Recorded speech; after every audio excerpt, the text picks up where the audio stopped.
Okay, this is Internist Conversation number 20. If you want to see the earlier ones, you can just go to Internist Conversation. There's like a playlist. Maybe Nurse Conversation might be combined with that or something. Okay, so I'm talking to this really smart internist, and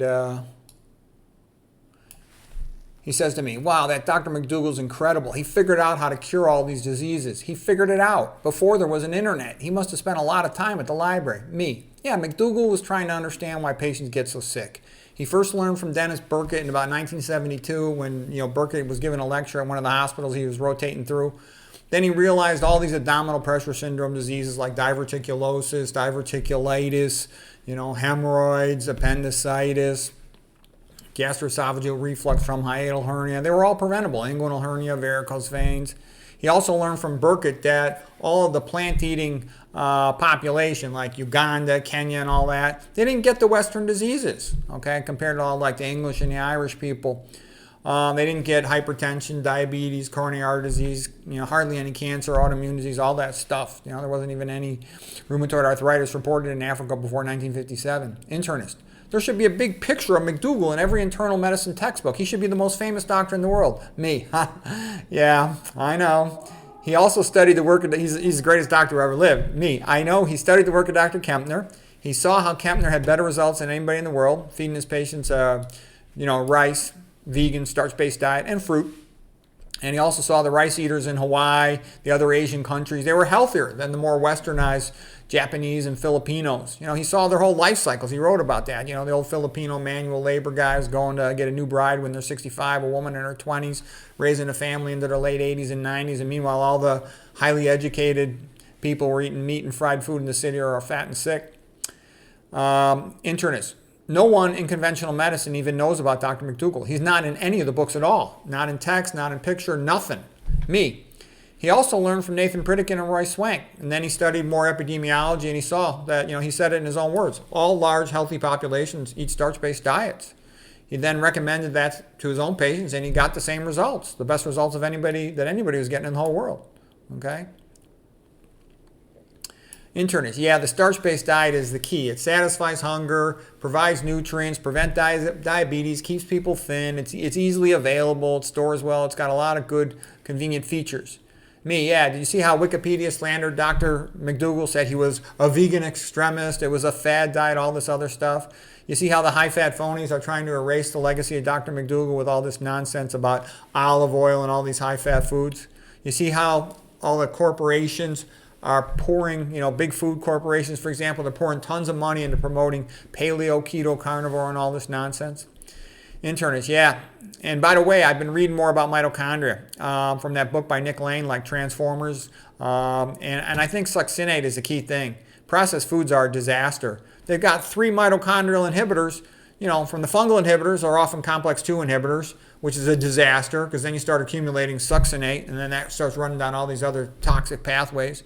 They also got glyphosate, something like a complex 2 inhibitor, and they got atrazine. I think that's a complex 3 inhibitor.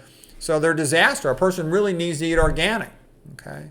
And then I said, well, there's more than that. They often contain high fructose corn syrup, which is often contaminated by Hg, by mercury, okay? And they also, are made with, fluoridated water quite often, and aluminum is in that tap water too. And then they often have some type of oil in them, an omega-6 hook, and all of those are mitochondrial inhibitors. So that's 7 mitochondrial inhibitors commonly found in a routine processed food. It's always like cheap protein, high fructose corn syrup is the cheap sweetener. Okay, and they're going to also throw in, MSG and excitotoxin quite often, or aspartame, another brain excitotoxin.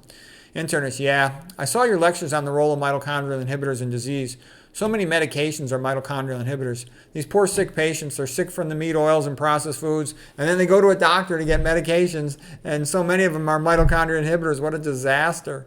By the way, how's your YouTube channel doing? Me, it's the same old story. Nothing really changes. I'm totally shadow banned. I get hardly any views on my long-form videos.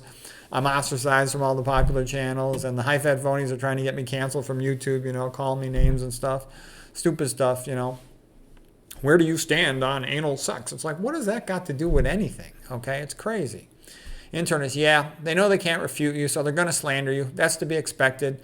They're never going to allow you to become well known. And don't be, acting like an idiot, saying all kinds of crazy things either to, make it easy for them. Just talk about your nutrition and health and your stuff, and Me, yeah, I know, but it's just how it is. I'm going to talk a little bit about whatever's on my mind. I mean, should be allowed to have a conversation when I'm on the internet making my videos.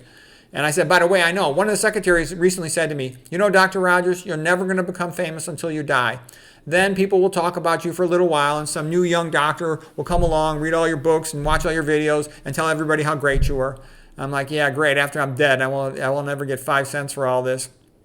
And on the other hand, though, and she says that young doctor will talk about you the way you talk about Dr. McDougall. Like, oh, that's nice.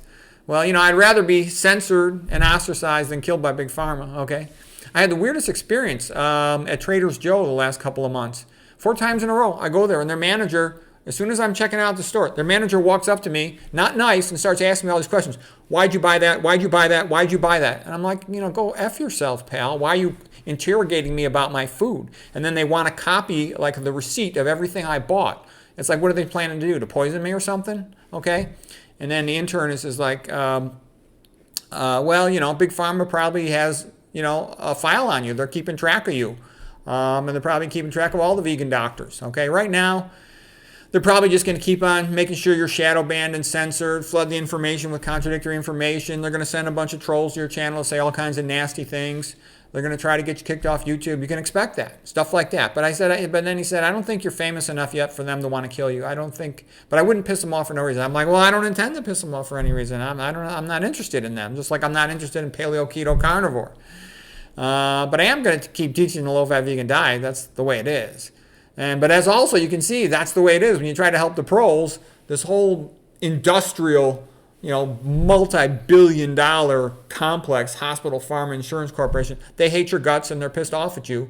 And they're sending you these little signals between the lines through all their puppets that they're not happy with what you're doing.